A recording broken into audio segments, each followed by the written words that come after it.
ছাত্রলীগকে সন্ত্রাসী সংগঠন ঘোষণা করে আগামী ৭ দিনের মধ্যে নিষিদ্ধ করতে অন্তর্বর্তী সরকারের প্রতি দাবি জানিয়েছেন দৈনিক আমার দেশ পত্রিকার সম্পাদক মাহমুদুর রহমান। তিনি বলেন, ছাত্রলীগকে অনতিবিলম্বে এই সপ্তাহের মধ্যে সন্ত্রাসী সংগঠন ঘোষণা করে নিষিদ্ধ ঘোষণা করতে হবে। বাংলাদেশে গত ১৬ বছরে যত সন্ত্রাসী কর্মকাণ্ড ঘটেছে তার জন্য একতরফাভাবে ছাত্রলীগ দায়ী।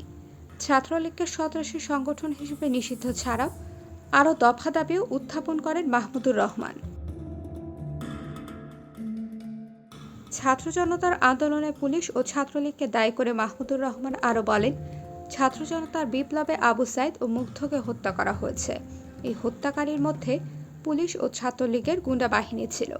তিনি আরও বলেন, ২০০৯ সালের পর থেকে ভারতের সঙ্গে যতগুলো চুক্তি হয়েছে তার প্রত্যেকটা ধারা উপধারা জনসম্মুখে প্রকাশ করতে হবে।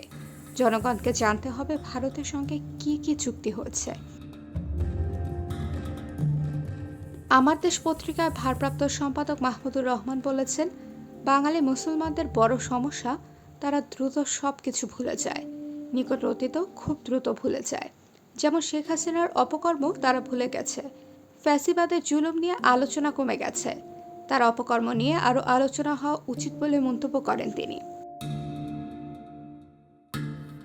মাহমুদুর রহমান বলেন, স্কাইপ কেলেঙ্কারির খবর প্রকাশ করায় তাকে জেলে যেতে হয়েছিল, অথচ এটি একটি ভালো উদাহরণ হতে পারত। পুলিশের সংস্কার এখনো হয়নি জানিয়ে তিনি বলেন, বাস্তবতা মেনে নিয়ে সামনের দিকে এগোতে হবে। দেশকে অসাম্প্রদায়িক করে গড়ে তোলার আহ্বানও জানান তিনি। একই সঙ্গে এ বিষয়ে সকলকে সতর্ক থাকারও আহ্বান জানান তিনি। IBTV USA news desk.